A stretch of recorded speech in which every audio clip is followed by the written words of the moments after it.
오늘은 누가복음 12장 두 번째 시간입니다. 누가복음 12장 56절을 먼저 함께 읽도록 하겠습니다. 누가복음 12장 56절을 함께 읽겠습니다. 외식하는 자여, 너희가 천지의 기상은 분간할 줄 알면서 어찌 이 시대는 분간하지 못하느냐. 오늘 예수님은 시대의 분간에 대해서 말씀하셨습니다. 어떤 시대냐? 예수님이 통치하실 시대가 얼마나 가까웠는지 너희들이 분간해야 된다 말씀하신 겁니다. 우리는 예수님이 언제 강림하실지 정확한 그 날과 시를 알 수 없습니다.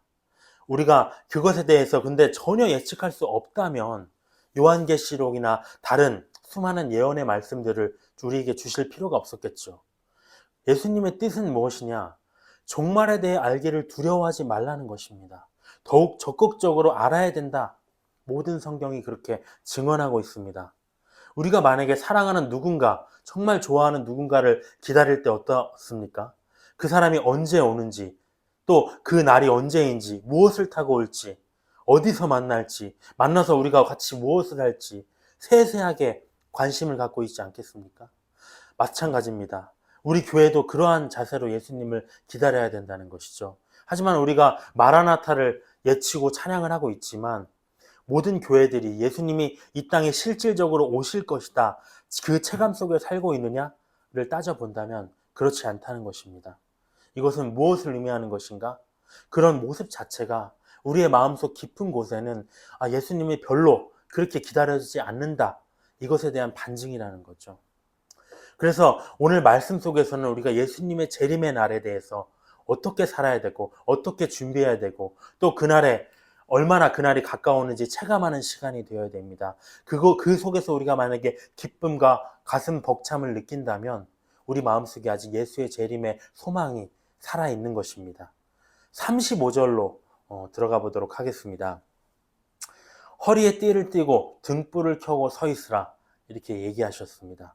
등불은 말씀이에요. 시편 119편 105절에 보면 주의 말씀은 내 발의 등이니이다 하셨거든요. 누가복음은 계속해서 근데 이 등불을 강조하고 있습니다. 먼저 8장에서도 나왔었어요. 등불을 켜서 등경 위에 둔다, 이렇게 하시면서 뭐라고 하셨냐면 어떻게 들을까 스스로 삼가하셨습니다. 이건 무엇이냐? 말씀의 등불을 들고 있는 등경과 같은 사역자를 너희가 택할 것인가? 아니면 말씀의 등불을 그릇으로 덮거나 침대 아래에 두는 자기 말로 설교를 이끌어 나가는 사역자를 택할 것인가? 너희들이 선택해야 해라. 어떻게 들을까? 스스로 조심해라 하신 것입니다. 근데 이 직전에 11장에서도 등불에 대한 얘기가 나옵니다. 내 눈이 등불을 볼 수 있으면 온몸이 밝을 것이요, 볼 수 없으면 온몸이 어두울 것이다. 이제 그 등불이 실질적으로 어떠한 효과를 내는지에 대해서 말하고 있어요. 말씀의 등불을 바라보는 자는 어떻게 되는가? 충만한 그 빛으로 거룩하여진다는 것이죠.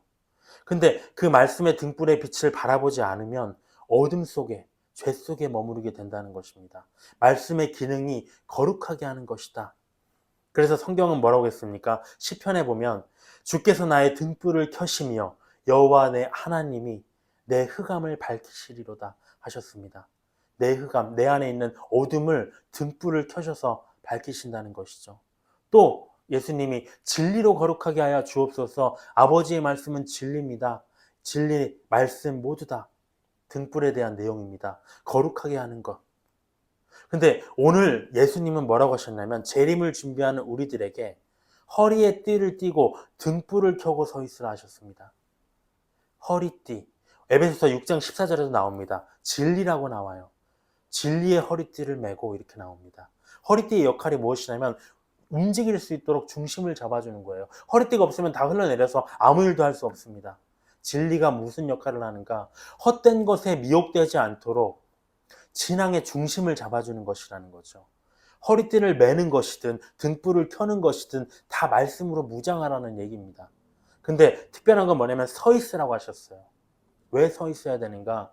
귀한 누군가를 기다려야 되니까요. 그분이 오시면 바로 나가서 맞이해야 되니까요. 36절에 너희는 마치 그 주인이 혼인집에서 돌아와 문을 두드리면 곧 열어주려고 기다리는 사람과 같이 되라. 주인이 와서 깨어있는 것을 보면 그 종들은 복이 있으리로다. 내가 진실로 너희에게 이르노니 주인이 띠를 띠고 그 종들을 자리에 앉히고 나와 수종들리라. 어느 날 주인이 혼인집에 갔다가 오랫동안 돌아오지 않았어요. 그 종들이 그 사이에 하나둘 지쳐서 잠이 들었습니다. 근데 한참을 돌아오지 않은 이 주인을 기다리면서 밤늦게까지 깨어있는 종들이 있었다는 거죠. 그때 주인이 돌아오면서 다들 자고 있겠지 하면서 문을 두드렸습니다. 근데 등불을 들고 문을 열어주는 종들이 있었다는 것이죠. 얼마나 기뻤겠습니까? 얼마나 기특했을까요? 이 말씀은 무엇이냐? 온 땅의 주인인 우리 신랑 되신 예수님, 주인이신 예수님이 재림 때 그를 맞이해야 할 성도들이 이렇게 해야 된다고 주문하시는 것입니다. 말씀으로 허리띠를 메어서 온갖 비진리로부터 신앙의 중심을 잡아야 되고요. 말씀의 등불을 밝혀서 시대를 분별해야 된다는 것이죠. 그 영이 깨어 있어야 된다는 겁니다. 근데 조금 더 자세히 보면 36절에 혼인집에서 돌아오셨다고 했어요. 어떻게 생각할 수 있을까요? 우리가 종말이 대환란이 시작되기 전에 교회가 휴거됩니다. 교회가 휴거되면 어린 양의 혼인 잔치를 치릅니다. 그 사이에 이스라엘을 비롯한 이 땅에는 대환란을 겪고 있겠죠.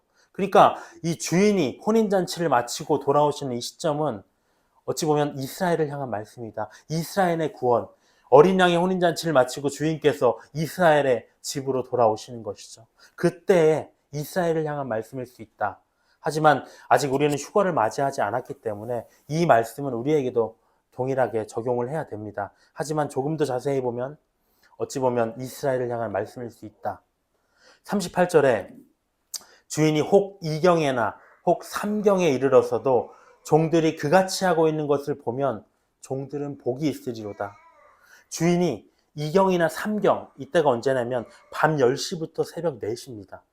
깨어서 기다리기 쉽지 않은 시간이에요. 다 지쳐서 졸음으로 꾸벅꾸벅 졸만한 늦은 시간대입니다. 근데 그러면 예수님이 밤에 재림하신다는 것인가? 그 말을 얘기하는 게 아니라 우리 교회의 신앙의 밤에 시대가 올 것이라는 것입니다. 초대교회 당시에는 어땠나? 그분이 금방 다시 오실 것일 줄 알았어요. 다 그렇게 믿었습니다. 그러니까 그 시기에는 온전한 낮이었습니다. 그때는 누구나 기다릴 수 있죠. 하지만 다 시간이 흘러 지금 이 시대, 예수님이 부활 승천하신 때로부터 2000년이 흐른 이 시대는 어떻습니까? 재림의 신앙을 교회 안에서 가지고 있는 사람 많이 없습니다. 신앙의 밤이 찾아온 것이죠. 깊은 밤이 찾아왔습니다. 근데 그때에 이르러서도 내 종들이 그같이 깨어서 나를 기다리고 있는 것을 보면 복이 있을 것이다. 이건 누구에 대한 복인가? 육신을 입고도 세상에 물들지 않고 영적인 칼날을 계속 날카롭게 유지한 자들의 복이라는 것이죠. 근데 예수님도 알고 계세요. 정말 이 2경과 3경 얘기를 왜 하셨겠습니까? 정말 예수님이 오실 때까지 오랜 시간이 걸리기 때문에 이 재림의 신앙을 유지하는 게 쉽지 않다. 얼마나 힘든 일인지 아십니다.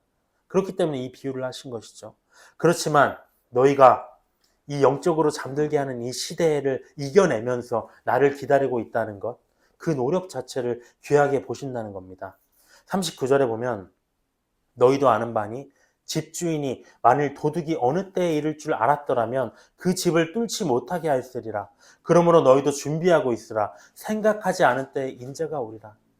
예고 없이 찾아오는 도둑처럼 온다는 것이죠. 하지만 성경은 뭐라고 하고 있습니까? 데살로니가 전서 5장에서는 너희는 어둠에 있지 아니하며 그날이 도둑같이 임하지 않을 것이다 라고 얘기하고 있습니다. 그렇기 때문에 우리는 늘 빛에 속해서 신앙의 낮을 유지하고 있어야 됩니다. 그러기 위해서 필요한 것, 허리띠와 등불이라는 것이죠. 진리의 허리띠를 메고 등불을 켜고 서 있는 것. 41절에 이 비유를 듣고 베드로가 물어봅니다. 주께서 이 비유를 우리에게 하시는 것입니까? 아니면 모든 사람에게 하십니까? 깨어있음에 대한 비유를 마치셨을 때 베드로가 예수님께 물어봤습니다. 이것은 뭐냐? 깨어있으라는 이 말씀이 우리 제자들, 사역자들에게만 해당되는 겁니까? 아니면 모든 사람들, 모든 성도들에게 해당되는 겁니까? 지금 우리를 대신해서 묻고 있는 거예요. 예수님이 거기에 대한 답변을 안 하셨습니다. 근데 그 답변이 되었다는 증거가 뭐냐면 이 뒤에가 바로 청지기의 비유, 그 종들을 맡은 관리자, 청지기의 비유로 바로 넘어가셨다는 거죠. 그러니까 이건 무슨 말씀이냐? 깨어있으라는 것은 모든 종들, 모든 성도들에게 해당되는 말씀이지만 그들을 깨어있게 하기 위해서는 이 종들을 맡은 청지기, 목회자의 역할이 중요하다. 이거를 지금 말씀하시고 싶은 겁니다. 그래서 바로 42절부터 이제 청지기의 비유로 넘어갑니다. 주께서 이르시되 지혜 있고 진실한 청지기가 되어 주인에게 그 집 종들을 맡아 때를 따라 양식을 나누어 줄 자가 누구냐? 성도들을 깨어있게 하기 위한 목회자의 첫 번째 역할, 청지기의 첫 번째 역할은 뭐냐면 지혜 있고 진실한 청지기가 되는 겁니다. 지혜는 충분한 성경적 지식에서 나옵니다. 이것은 사실 누구나 공부하면 얻을 수 있다고 생각해요. 진리의 사랑을 받는다면. 하지만 더 중요한 것은 진실한 청지기입니다. 거짓, 위선과 사욕이 없는 진실한 하나님의 나라를 위한 청지기, 영혼을 진심으로 사랑하는 청지기. 또 청지기가 된다는 건 뭐냐면 성도들을 내 소유로 삼지 않는다는 것이죠. 하나님의 소유로 여기고 귀하게 여긴다는 것입니다. 이러한 청지기가 돼야 된다. 두 번째의 역할. 첫 번째가 청지기 자신에 대한 주문이었다면 두 번째는 때를 따라 양식을 나눠주라는 것입니다. 양식, 성경에서 양식은 등불이나 씨와 마찬가지로 만나, 말씀을 의미합니다. 양식은. 이 말씀은 때를 따라서 나눠주라고 해요. 우리가 아침, 점심, 저녁 끼니를 먹듯이 정기적으로 공급하라는 것입니다. 그리고 이 양식이 편식되어서는 안 되겠죠. 창세기부터 계시록까지의 모든 말씀을 골고루 먹이고자 힘쓰라는 것입니다. 이 두 가지를 하면 43절에 주인이 이를 때 그 종이 이렇게 하는 것을 보면 복이 있으리로다. 청지기도 모든 성도들은 하나님의 종입니다. 근데 이 청지기도 마찬가지로 하나님의 종이에요. 직분만 청지기의 직분을 맡았을 뿐이지. 그 청지기, 그 종은 복이 있으리로다. 내가 참으로 너희에게 이르노니 주인이 그 모든 소유를 그에게 맡기리라. 성도들은 어떨 때 복을 받습니까? 깨어 있을 때 복을 받습니다. 목회자들은 언제 복을 받습니까? 성도들을 깨어 있게 할 때 복을 받습니다. 그 복의 내용은 뭐냐면 이 땅을 상속받는다는 것입니다. 근데 반대로 목회자가 청지기의 역할을 하지 못한다면 어떻게 될까요? 45절에 만일 그 종이 마음에 생각하기를 주인이 더디 올 것이다. 남녀 종들을 때리며 먹고 마시고 취하게 되면 부리는 것이죠. 생각하지 않은 날 알지 못하는 시각에 그 종의 주인이 이르러 엄히 때리고 신실하지 아니한 자의 받는 벌에 처하리니 주인의 뜻을 알고도 준비하지 아니하고 그 뜻을 행하지 아니한 종은 많이 맞을 것이요 알지 못하고 맞을 일을 행한 종은 적게 맞으리라. 무릇 많이 받은 자에게 많이 요구할 것이요 많이 맡은 자에게는 많이 달라 할 것이니라.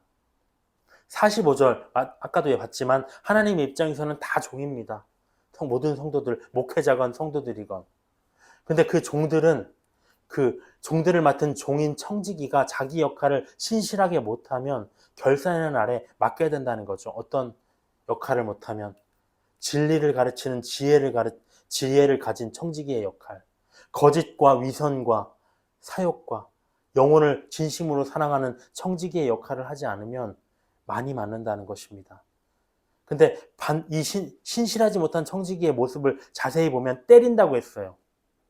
때린다는 건 뭐냐면 물리적인 폭력, 물론 때리는 목사들도 있더라고요. 이단 쪽에서는. 근데 여기서는 뭐냐면 성도들을 자기 소유인 것처럼 여기는 것이라는 거죠.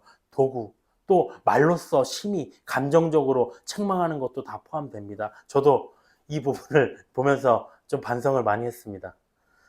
참으로 종들에게, 하나님이 아끼시는 종들에게 그렇게 감정적으로 대할 수 없다는 것이죠. 때리서는 안 된다.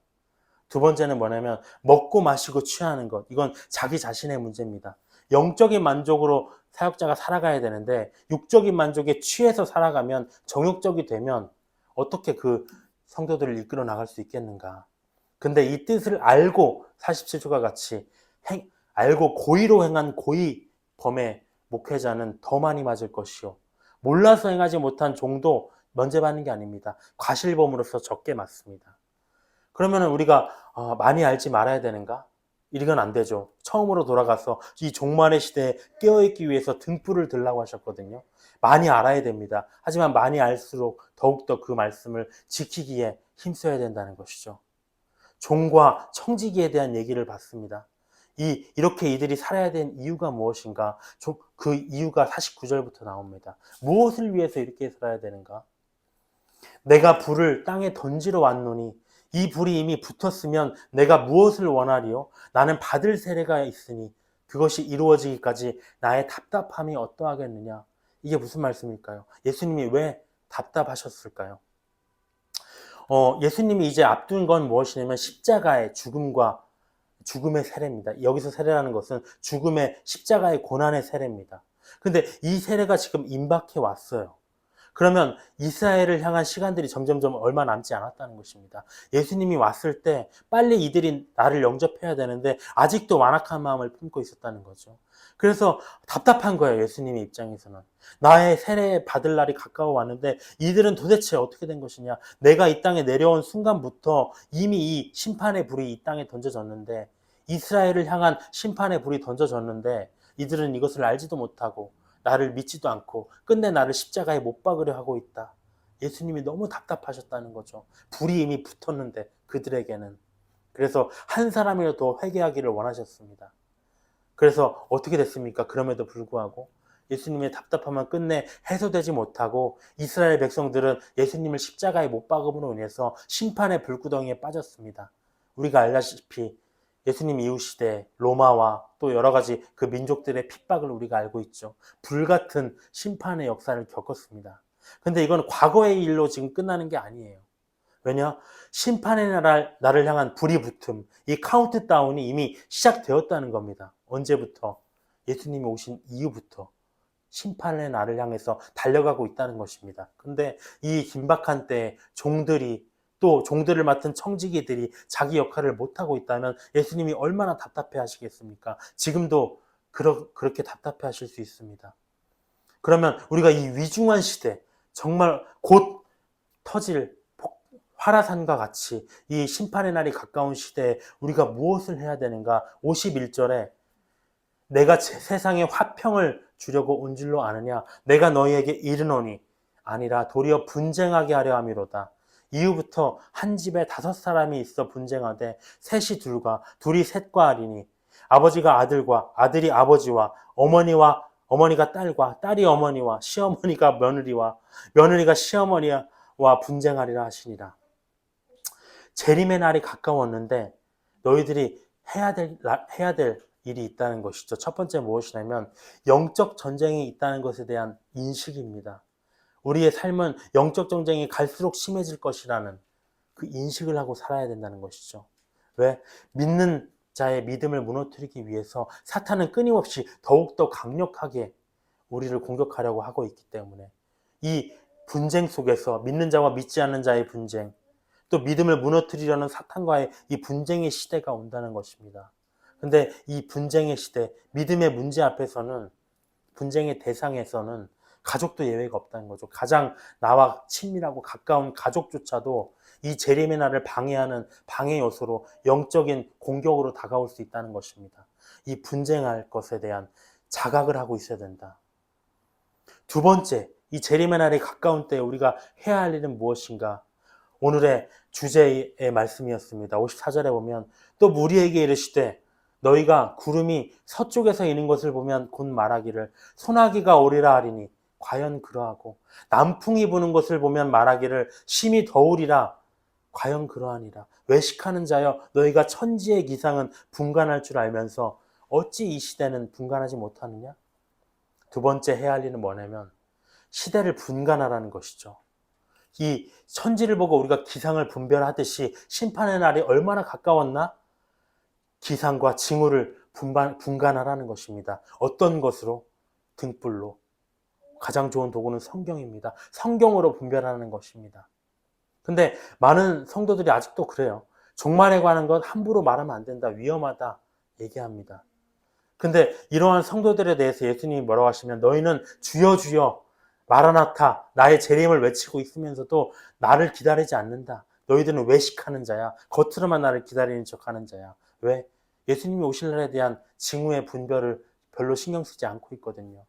하지만 어떻게 되어 있습니까? 요한계시록 22장 성경의 가장 마지막 장에서는 이렇게 되어 있습니다. 이 두루마리의 예언의 말씀을 임봉하지 말라. 때가 가까우니라.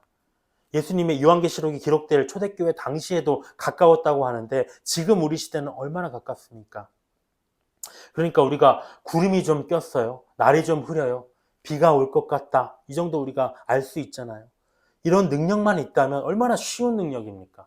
기초적인 능력이에요. 성경의 기본만 안다면 성경의 예언과 성령의 인도하심을 따라서 종말의 기상을 충분히 분간할 수 있다는 겁니다. 하지만 알지 못하는 이유는 무엇이냐? 알려고 하지 않기 때문에. 57절에 또 어찌하여 옳은 것을 스스로 판단하지 못하느냐? 마지막 세 번째 준비해야 될 건 뭐냐? 어찌 보면 가장 중요한 것일 수도 있습니다. 옳은 것을 스스로 판단하라는 것이죠. 성경에 비추어서 내 행위가 옳은가 판단하는 것입니다. 지난주 금요일부터 우리가 성경적 자기대면을 시작했습니다. 성경에 비추어서 내 안에 옳지 않은 것을 찾아내고 옳게 교정하는 훈련이에요. 근데 교정이 필요한 것 중에 예수님이 가장 중요하게 생각하는 것 하나가 있습니다. 그게 뭐냐면 화해, 용서의 문제라고 나옵니다. 58절에 네가 너를 고발하는 자와 함께 법관에게 갈 때에 길에서 화해하기를 힘쓰라. 그가 너를 재판장에게 끌어가고 재판장이 너를 옥졸에게 넘겨주어 옥졸이 너를 옥에 가둘까 염려하라. 내게 이르노니 한 푼이라도 남김이 없이 갚지 아니하고서는 결코 거기서 나오지 못하리라. 이건 무엇이냐면요, 용서하라는 말과 다릅니다. 이거는 피해자의 입장에서 용서하라는 말이 아니에요. 가해자의 입장에서 내가 있지 않은가 생각해 보라는 겁니다. 내가 잘못을 했는데도 그 잘못에 대해서 용서를 구하지 않으면 그 사람이 원한을 품고 있어서 재판장이 너를 끌고 갈 것이다. 네가 회개하고 용서 구하지 않았기 때문에. 이건 가해자의 입장에서 얘기하시는 겁니다. 네가 혹시 잘못하고 있는 것 없는지 많이 생각해 보게 됩니다. 사람들의 항상 입장에서는 어떻게 되냐? 나는 항상 용서받아야 돼. 내가 그 사람에 대해서 용서할 거야. 용서하고 싶어. 이런 마음에 대해서만 집중하죠. 하지만 내가 행한 짓에 대해서는 생각하지 않습니다. 내가 용서를 구해야 될 일에 대해서는 생각하지 않아요. 하지만 성경에서는 뭐라고 하느냐? 네가 한 푼도 그 용서를 그 사람에게 구해서 받지 않으면, 그걸 다 갚지 않으면 거기서 나오지 못한다고 합니다. 매우 중요한 문제인 것이죠. 근데 안타까운 건 뭐냐면 세상 법정에는 원고와 피고는 없어요, 사실. 용서한 자와 용서하지 않은 자만 있잖아요. 그러니까 우리가 하나님의 심판대 앞에 이르기 전에 이러한 분쟁의 문제, 누군가의 미움의 문제를 마음에 품고 있으면 안 됩니다. 내가 어떠한 사람에게 거리낌이 있다면 거리낌 없이 용서를 구해야 되고요. 어떤 사람이 나에게 용서를 구해온다면 모든 것을 내려놓고 용서를 해야 됩니다. 그렇게 해야만 영원한 형벌에 처하지 않을 것이다 라는 내용입니다. 오늘의 말씀드렸는데요, 시대를 분간하라, 이 말씀이 저에게 깊이 다가왔어요. 근데 이것과 함께 지난 시간에도 봤지만 에스겔서 38장을 잠깐 같이 보고 넘어갔으면 좋겠습니다. 계속 생각이 들어요. 시대를 분간하라, 할 수 있다. 이것이 가장 재림을 준비하는 자세입니다. 에스겔서 38장에 보면 그 예수님의 말씀에 따라서 이 부분을 좀 살펴볼게요. 2절에 보면 인자야, 너는 마곡 땅에 있는 로스와 메섹과 두발왕 고게게로 얼굴을 향하고 그에게 예언하라고 돼 있어요. 마곡 땅의 왕, 곡이 다스리는 지역이 어디냐면 세 군데로 크게 나눠져 있습니다. 로스와 메섹과 두발. 마곡 땅이라는 건 뭐냐면 러시아 전체 영토를 말하는 거예요. 곡은 러시아 대통령입니다. 그러니까. 근데 그 지역에 속한 로스와 메섹, 두발은 그 러시아 땅 내에 있는 대표적인 지역들을 얘기하는 것이에요. 근데 이 성경이 왜 굳이 이 도시들을 찝어서 얘기했을까요? 그냥 마곡 땅이라고 하면 되잖아요. 역사적으로 메섹은 러시아의 수도 모스크바입니다. 두발은 어디냐면 러시아의 서부의 시베리아의 도시 토볼스크라고 합니다. 지금 근데 또 하나 남은 것, 이 로스라는 지역은 러시아의 어원이 된 지역이에요. 매우 중요한 지역이겠죠. 근데 재미있는 정말 상황 속에 놓여 있습니다. 이 로스라는 곳은 크리메아, 지금의 러시아 남부 크림반도를 말해요. 이 크림반도에 우크라이나가 속해 있습니다. 이 크림반도를 놓고 러시아와 우크라이나가 계속 싸워왔어요. 근데 불과 10년 전에 14년에 우크라이나에서 어떤 일이 발생하냐면 친러시아 성향의 대통령이 당선이 됩니다. 그러면서 유럽연합과 거리를 두고 러시아 쪽으로 붙기 시작했어요. 그러니까 국민들이 너무 싫거든요. 그 국민성 자체가 약간 러시아에 속하기 싫어합니다. 그래서 대규모 시위를 벌여가지고 대통령을 탈핵시켰어요. 우리나라 상황과 비슷하죠. 그러고 어떻게 됐냐? 친서방, 유럽연합이나 미국과 친밀한 대통령을 세웠습니다.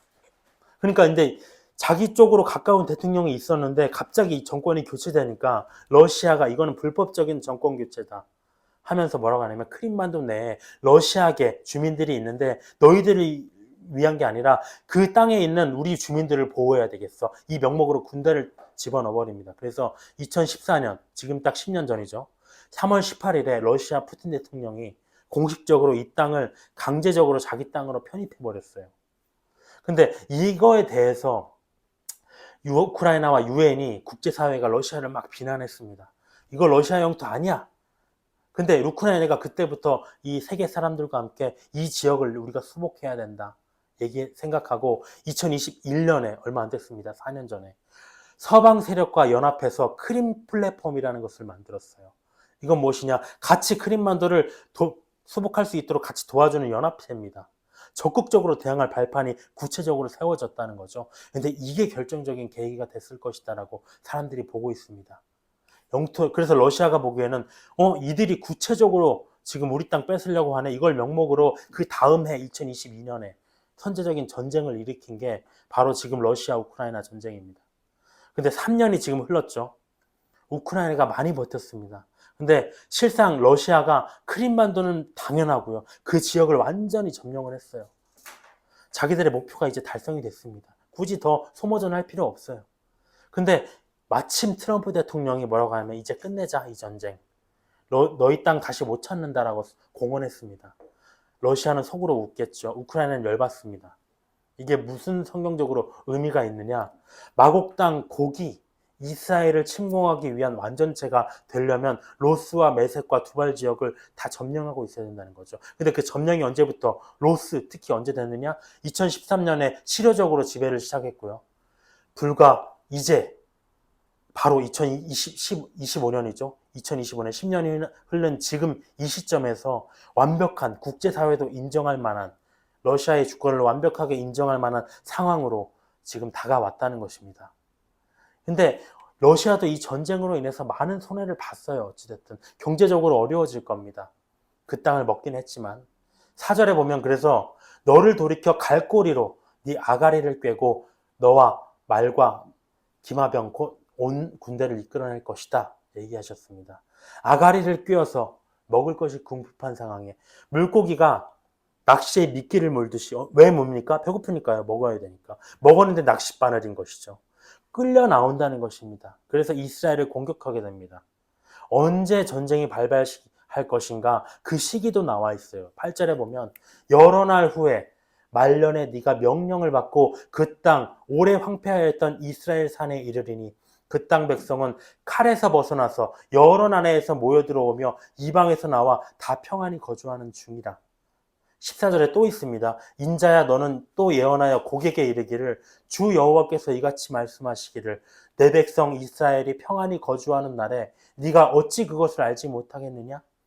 러시아 연합군이 이스라엘을 공격할 때는 평안하다 평안하다 이스라엘이 하고 있을 때입니다. 근데 지금은 평안하지 않았습니다. 왜? 가장 골칫거리가 가자 지구의 팔레스타인 문제였어요. 근데 얼마 전에 트럼프 대통령이 취임하면서 이스라엘의 골칫거리인 이 팔레스타인들을 그들이 거주하는 가자지구에서 쫓아내겠다. 주변 국가들이 그러면 우리가 받아야 됩니까? 하는데도 그냥 받으세요. 이런 상황이에요. 쫓아내겠다. 그리고 그곳에 평화를 넘어서 휴양지로 만들어서 전 세계 사람들이 몰려올 수 있는 지역으로 만들겠다는 것이죠. 다 여러 나라에서 몰려 들어올 수 있도록. 그러면서 기자들이 무슨 근거로 미국이 그렇게 합니까? 내 마음입니다. 약간 이런 식으로 얘기해요. 전쟁이 났을 때 그러면 이상하게 느낄 수도 있죠. 이스라엘과 미국이 이렇게 가까운데 전쟁이 났을 때 미국이 도와주면 되지 않는가? 근데 성경에 따르면 그 당시 전쟁이 났을 때 주변 국가들의 반응이 이상하다는 겁니다. 12절에 보면 물건을 겁탈하며 노력하리라 하고 네 손을 들어서 황폐하였다가 지금 사람이 거주하는 땅과 여러 나라에서 모여서 짐승과 재물을 얻고 세상 중앙에 거주하는 백성 이스라엘을 치고자 할 때에 스바와 드단과 다시스의 상인과 그 부자들, 스바는 사우디아라비아죠. 다시스는 영국, 우리가 알고 있습니다. 그 부자들이라고 했어요. 당시에는 지명이 없었지만 지금 신생 국가입니다. 그러니까 성경에서 부자들이라고 얘기했어요. 미국이 가장 대표적으로 포함되어 있을 겁니다. 그 사람들이 너에게 이르기를 네가 탈취하러 왔느냐? 러시아에게 얘기하는 겁니다. 네가 무리를 모아서 노력하고자 왔느냐? 은과 금을 빼앗으며 짐승과 재물을 빼앗으며 물건을 크게 약탈하여 가고자 하느냐? 이게 무엇입니까? 말로만 얘기한다는 것이죠. 러시아 너네들 이스라엘 탈취하려고 왔구나. 먹으려고 왔구나. 그리고 개입을 안 해요. 충분히 예측되는 상황입니다. 미국이 이제는 자기들의 이익 아니면 러시아와도 친밀하게 지내고 있어요. 냉전 시대의 그 극도로 서로를 정말 싫어했던 그 모습에서 벗어나서 미국의 안전보장을 믿고 핵을 포기했어요. 우크라이나는. 근데 지금 모습이 어떠냐는 거죠. 우크라이나가 왜 이 모양 이 꼴이 됐느냐. 미국이 안전보장 해준다고 핵 포기하라고 했거든요. 협상 테이블에서. 근데 지금 뭐라고 하고 있느냐. 너희 나라가 무슨 카드가 있느냐? 라고 얘기합니다. 너희는 약소국이다. 미국이 이스라엘 지금은 돕지만 나중에 가면 어떻게 될지 몰라요.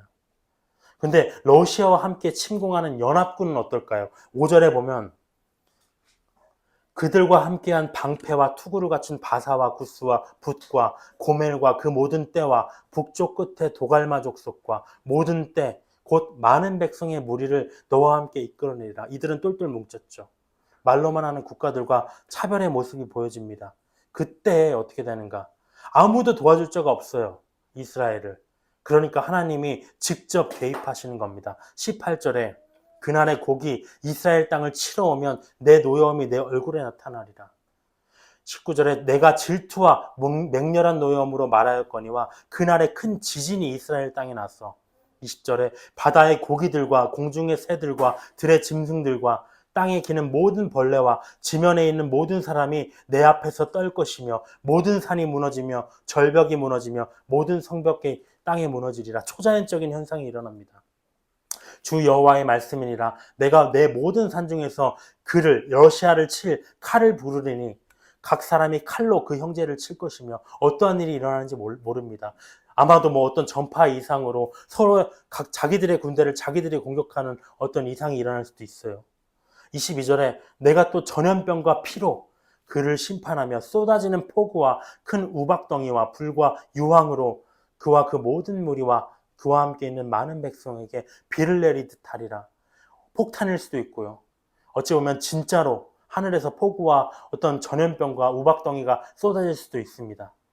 하나님이 누구나 알 수 있도록 자기가 행함을 누구나 알 수 있도록 그 일을 행하신다는 것이죠. 아무 나라도 도와줄 자가 없어요. 하나님이 행하실 것. 23절에 이같이 내가 여러 나라의 눈에 내 위대함과 내 거룩함을 나타내어 나를 알게 하리니 내가 여호와인 줄을 그들이 알리라. 이때 이후로 러시아의 세력이 완전히 위축될 것이라고 생각합니다. 미국도 이미 세계의 조정자 이걸 포기하고 있어요. 세계 질서를 리드할 사람이 없습니다. 두 강대국이 이미 러시아는 신임을 잃었고요. 미국은 자국 우선주의로 갔기 때문에 통치자가 없습니다. 이 시대에 세계를 통치할 적그리스도가 등장할 것이라는 것이죠. 온 지구의 지지를 얻어가면서 그가 등장할 때 7년 대환란이 시작된다. 이 적그리스도가 누구지는 우리는 예측할 수 없지만 적그리스도에 대해서 우리가 궁금해하기보다 이 예수께서 38장의 전쟁이 우리에겐 더 중요합니다. 왜? 우리 교회는 이 이스라엘과 러시아의 전쟁의 종결과 적그리스도의 출현 사이에 일어날 것이기 때문에 어찌 보면 이 곡과 이 이스라엘의 전쟁이 직전에 우리가 휴가될 수도 있고요. 그게 아니라면 이 직후가 될 것이라고 생각합니다. 그러니까 이 시기가 얼마나 중요한 시기라는 것이죠. 물론 이 시점에서 알 수 있는 정보들로 추측한 것입니다. 하지만 다니엘이 뭐라고 했냐면 이 종말의 예언에 대해서는 많은 사람이 빨리 왕래하면서 지식이 더할 것이다 합니다. 얼마나 지금 많은 사람이 자기의 정보를 공유하고 소통하며 지식이 더해지는 시기입니까? 다 알 수 있어요. 미국의 대통령의 발언이 실시간으로 우리에게 공개가 됩니다. 그렇기 때문에 최소한 종말론에 관해서는 우리가 믿음의 선배들의 기본적인 가르침은 따라야 되겠지만 이제 우리가 개척해 나가야 된다는 것이죠. 왜? 과거에는 유명하신 목사님들이 10발가락이 유럽연합이다 이렇게 얘기하셨어요. 당장 적그리스도가 출현할 것처럼. 하지만 지금 10발가락 넘어가 버렸잖아요. 하나의 생각이 우리가 맞다고 매몰되면 또 안 되겠지만 진리의 성령님의 인도하심 아래서 우리는 이 시대를 분간해 나가야 됩니다. 왜냐하면 더 많은 징후와 정보들이 지금 주어지고 있거든요. 제발 예수님은 분간하라. 이 시대를 너희가 분별할 수 없느냐? 외식하는 자들아 얘기하십니다. 근데 세상 사람들과 달리 그 날을 상상하는 것은 우리에겐 기쁜 일이에요. 우리에게 필요한 건 무엇이냐? 영적 전쟁이 있을 것을 예상해야 되고 시대를 분간해야 되고요. 또 그것보다 중요한 것, 내 상태가 옳은가 스스로 판단하라는 것입니다. 늘 그러한 상황 속에서 살아가는 우리가 되어야 되겠습니다. 기도로 마치도록 하겠습니다. 주님의 말씀 속에서 이 시대를 분간하기 위해서 우리가 에스겔서의 말씀을 살펴봤습니다. 주님께서 오실 날이 심히 가까웠습니다. 우리 때에는 주님께서 반드시 재림하실 것입니다. 그 날에는 우리가 갖고 있는 이 슬픔과 고통과 고뇌와 번뇌, 이 모든 것들 다 내려놓고 오직 주님의 기쁨 속으로 들어가게 될 것입니다. 그 나라를 소망합니다. 주께서 통치하실 그 나라, 그 천년 왕국을 우리가 고대합니다. 이 작은 교회를 돌보아 주시고 이 자로 올 자, 이 교회에서 함께 재림을 기다릴 자들을 모아주시고 무엇보다 이 자리에는 우리가 스스로 우리의 옳음을 분간해 나가면서 거룩함 속에서 살아가는 신실한 처녀로서 살아가는 우리가 될 수 있도록 우리를 지켜주시옵소서. 이 시간을 감사드리며 예수님의 이름으로 기도드립니다.